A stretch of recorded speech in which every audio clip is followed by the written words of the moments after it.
Dahil 1 linggo na pong mahigit ang ulanan. Mga biik.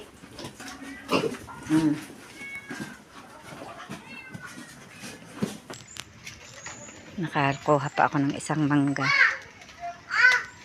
Aba!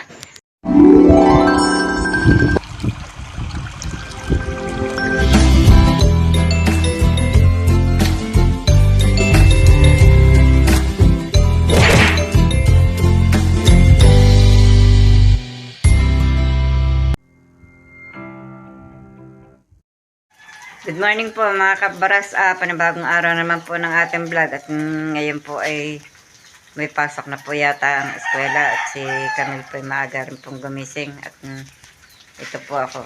Nagluluto po ng kanilang babaunin.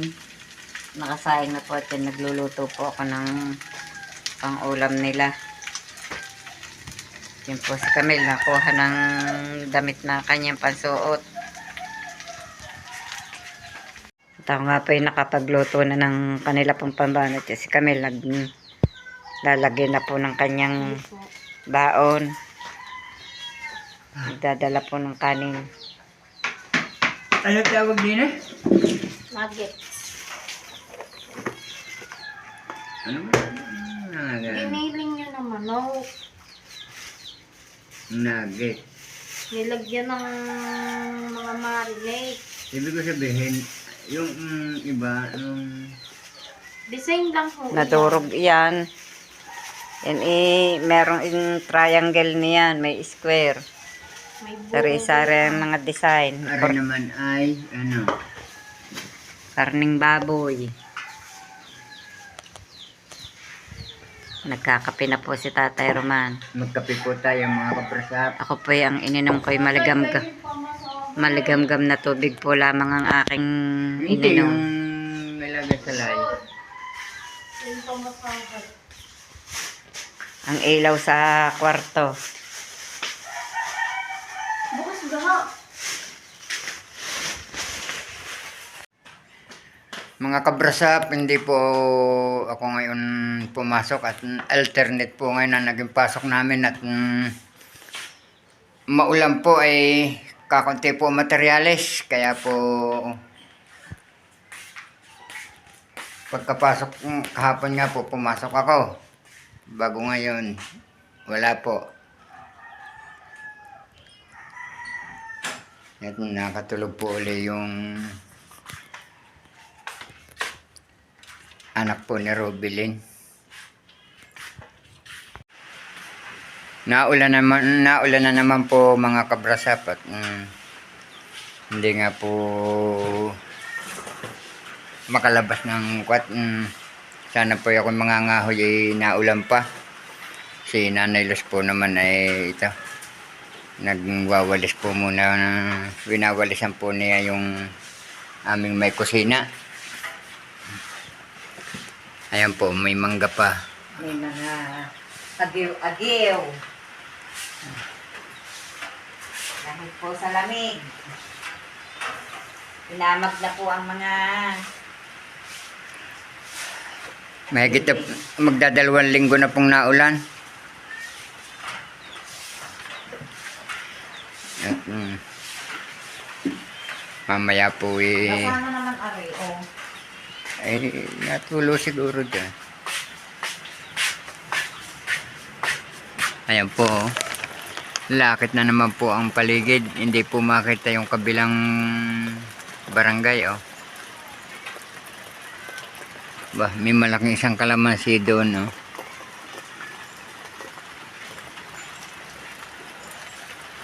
Ang dami pong bunga ng kalamansi. Ari nga po dapat lalagyan ko po ng wanari para hindi mapatakan ng kalamansi ng tubo. Yan po.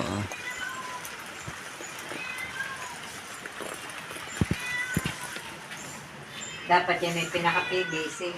Kaya nga, lalagyan ko yung gum meron doon. Ano nga ba ang gagawin ko pa? May nalilimutan akong gawain. Mamaya pag ako'y nakakuan ka ng kahoy na isibakin doon sa ano? Pag makakaya ko yung kakawate, di yan, sisibakan ko yan.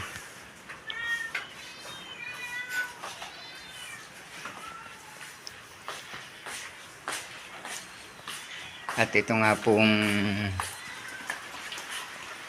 may terrace na ito ay nilagyan po namin ng plastic at pag malakas po ang ulan naampiyas po dito.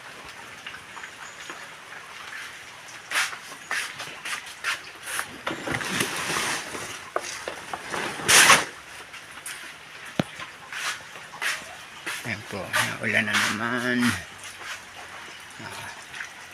Hilira po ang mga timba. Sinasahod po namin dyan.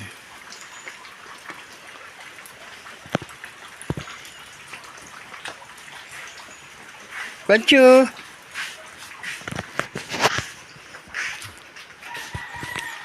Konchu! Ayan po si Konchu. Konchu!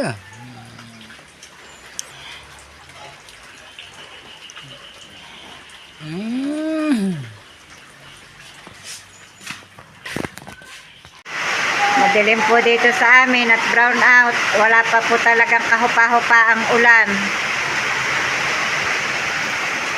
Yan po, tingnan nyo po. Oh. Ang lakas na naman po ng ulan.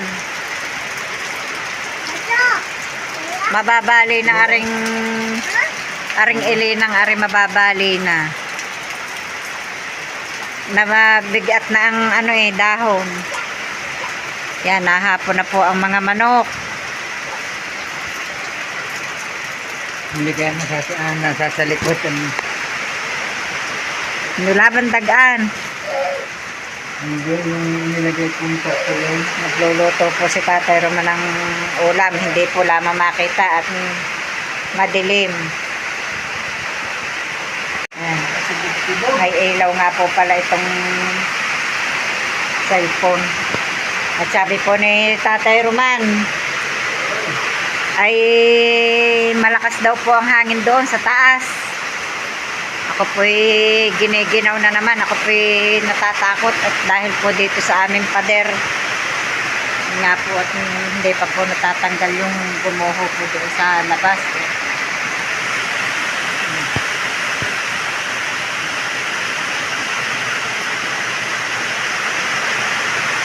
Hirap po.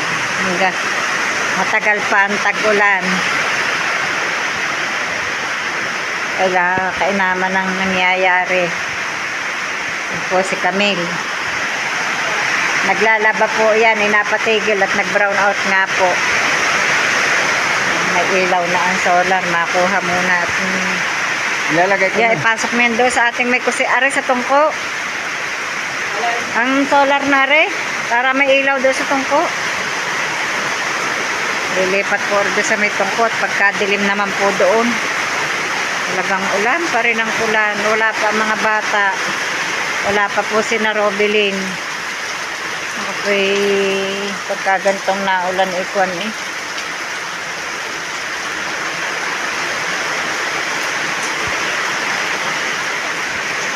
Ang akin pong mga halamay na natutunaw na po ang iba. Ang lalaglag po ang dahon.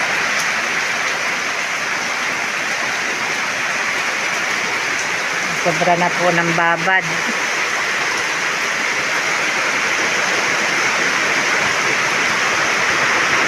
Ang dilim.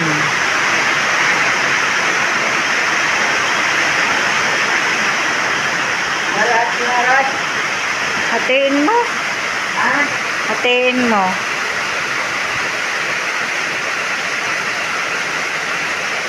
Kaya doon na lang nagluto sa arang.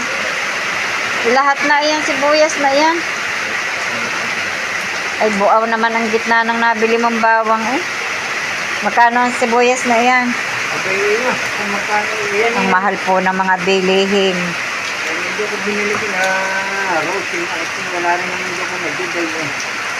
Ang mahal po ng bilihin. Mahal na po noong tag-araw, mas lalo pa po ngayon, tag-ulan. Yan, kaya pa isa-isa lamang po ang nabibili. Isang sibuyas, isang bawang. Nakulo na kaya itong sinigang na ito. Hindi pa kanina ko pa po ang sinigang.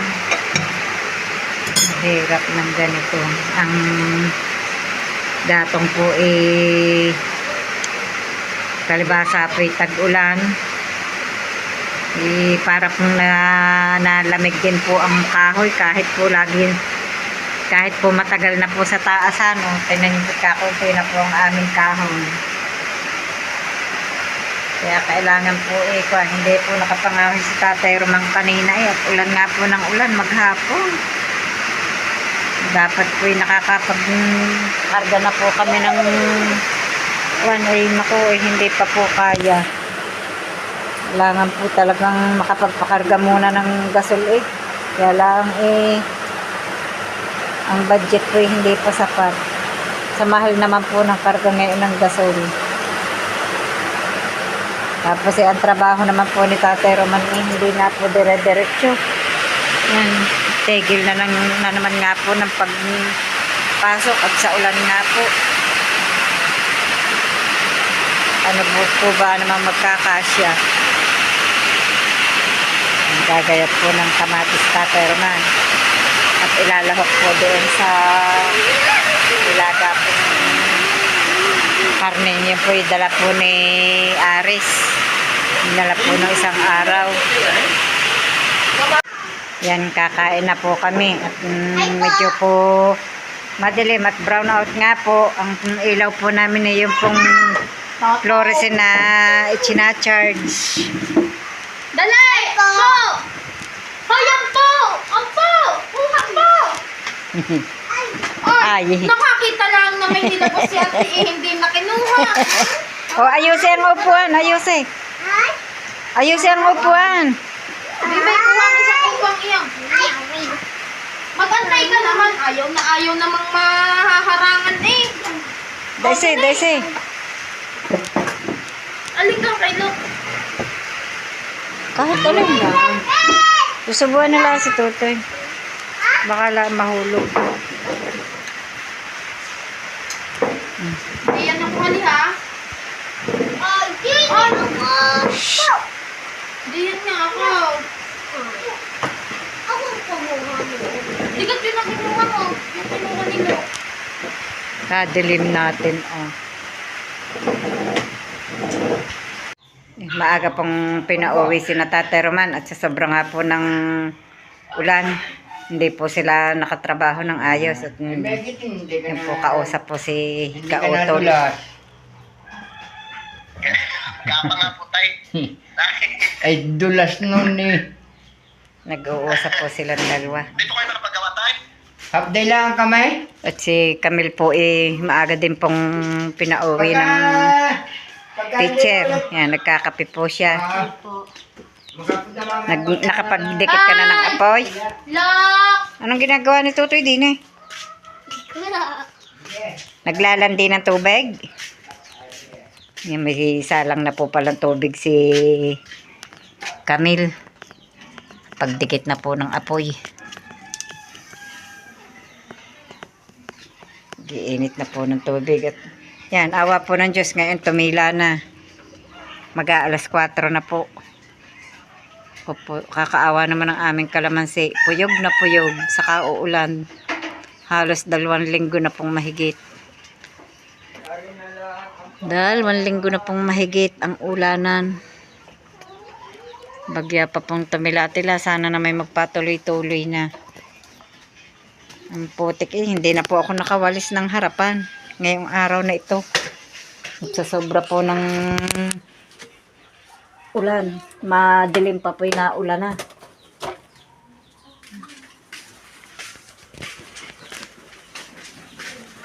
Aayos na po si... Timba pala, ang kalaking kapagpakain ni dadalawa timba't mahigit. Nag-aayos na po si Tatay Roman ng pagpapakain po ng mga baboy at magaling po tila-tila pa. Tingnan nyo po naman ang damo ng aming likod bahay. Puro po dahon. naninilaw. Naubos ng dahon ng kalamyas, saka papatak. Nahingi na po ng pakain ng mga baboy. Tutulungan ko po si Tatay Roman ng pagpapakain. Kuwan, 350.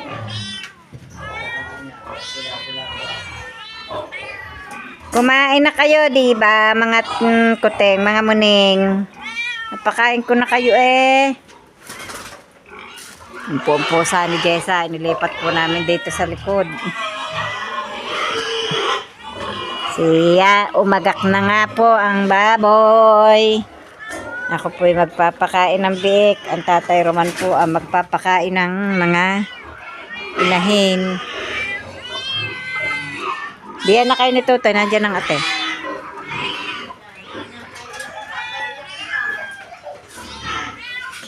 Ay, ang damo. Sobra. Ngayon lang po ako hindi nakawalis. Kahapon po ako nagwalis. Ay, ang dami po eh. Yan. Ubus po ang dahon. May natitira pong mga ilan-ilan. Dahon ng kalamyas.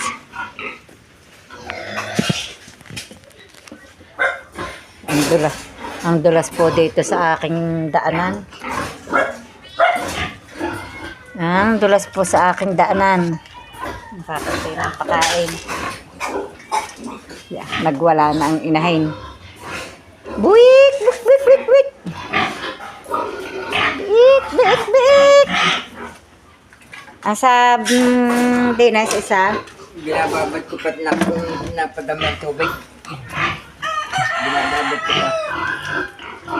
Lahat po may laman ng pigire, kaya lamang tagi-tigisa po ang laman. Dulas po dito. May mga sahod po ako, mga timba din eh. At yung manlamang pong panlinis ng pigire ay hindi na po sa tubig gripo kukunin. Yaps! Yaps! Yaps! Yaps!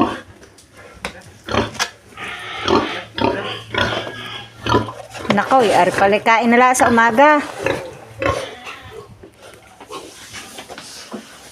Kundi i-chat kay Ineng. Yan po mga biik.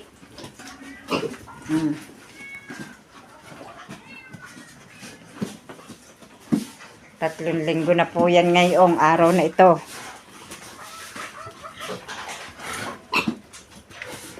Ano kaya are? Opo, sa kaya are kinuha?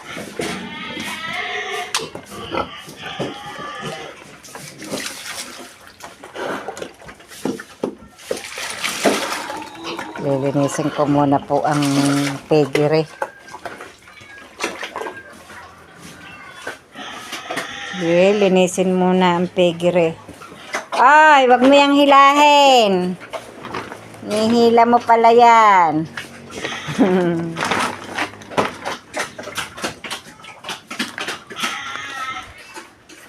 Hindi po namin inaalsa ng ilaw at dahil nga po tag-ulan ay napakalamig. Kaya alangan pong alsa ng ilaw. Si Tatay Roman na po ang nagwalis. Ari pa.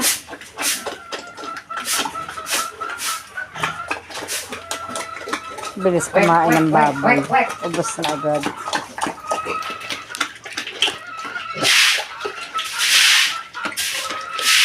Hindi na inanuhan ng tubig.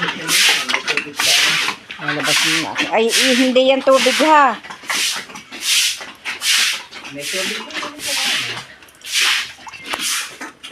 Dapat busan mo yan para maalis ang ano. Panghe.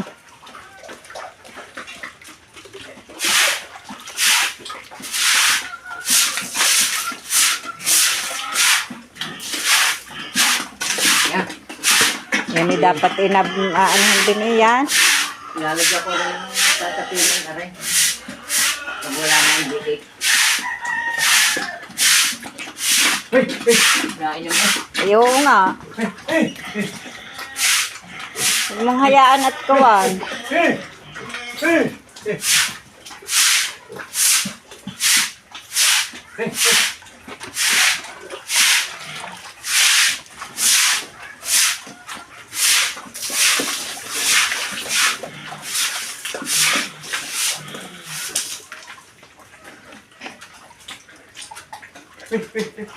Pahingin nga ako tubig din yung panglagay din sa painuman. Abay, aring hindi ulan.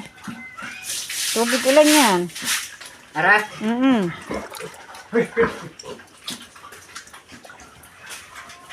Aray, hindi nyo kayo uminom.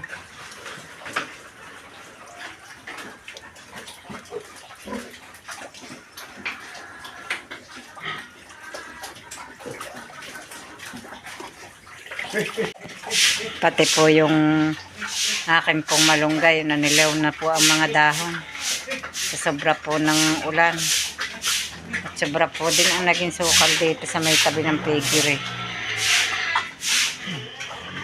Ang akin kayang tanim na luya din, hindi na ano. O po may tanim na luya din sa kula akin pong bibisitahin. Yan ang dulas. Napagkadulas ng aking daan ng ari. Yeah. Oops. Nadali na naman ako ng apanas. Tingnan niyo po naman ang sukal dito. Sa lakas po ng inilago ng damo. Marami namang sumibol sa aking luya. Yun po. Ilang puno din yan. 1, 2, 3,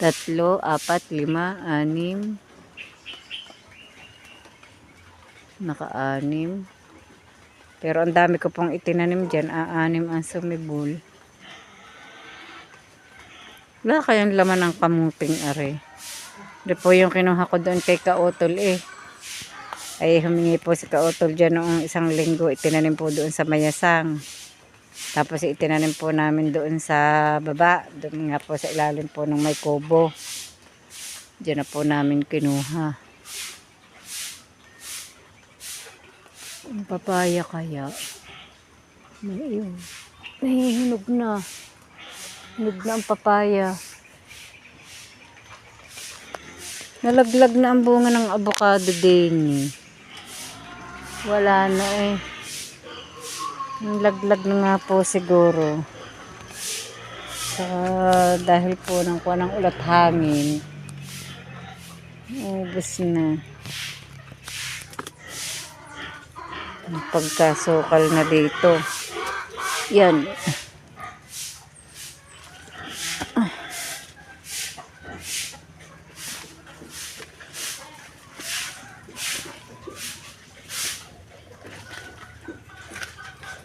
Masahod na tubig.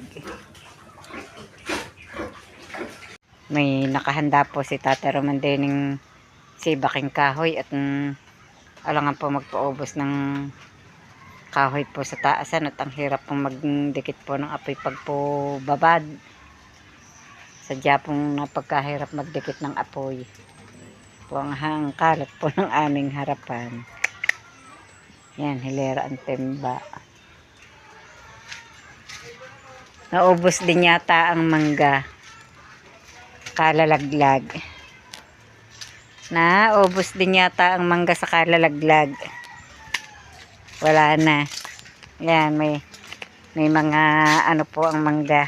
Tinutuka po yan ng ibon. Ay, ng manok. Kaya po yan ganyan. Tingnan nyo na po, nahukay na po ang aming daanan. Oh. Nadala na po ng tubig. Sa laki po ng nadaan ditong tubig. Nahukay na po ang tabihan ng daan.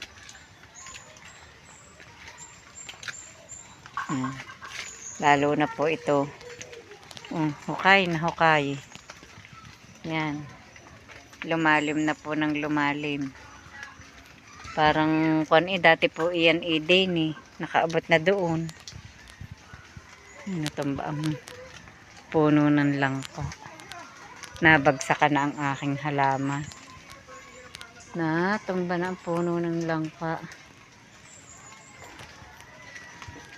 Tingnan niyo po ang lalim ng daanan ng tubig namin.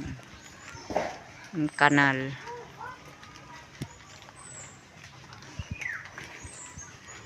Tingnan niyo po yun. Oh, bunton ang dahon ng kalamya sa bubong. Ang mga halaman ay babad na babad. Ari nga po, ipupuputol ko kay Tate Roman muna at para po din lumiwaliwanag. At pag ganito pong tag-ulan ikwan, kahirap din po ng maraming kanlong. May luya doon kasama.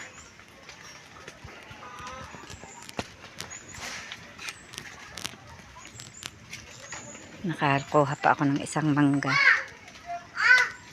Aba, bata po, nakapayong. Nandiyan ka sa loob, nakapayong ka. Ang dami ng mangga. Ang dami ng mangga. Si Tate Roman po ay wala at kasama po ni Kautol. Nagpunta po siya doon sa Patay, doon po sa binilhan po ni na Ma'am Sanggumay ng lupa. Namatay na po Ma'am Sanggumay yung mag-asawa po na binilhan niyo po ng lupa. At nagpunta nga po si na Tate Roman po doon. At sa ngayon po hanggang dito na lamang po munang muli ang aming vlog. At salamat po sa patuloy niyo pong pagsubaybay hanggang sa dulo ng aming vlog. Mag-iingat po kayong palagi saan man kayo naroroon. Bye-bye and God bless.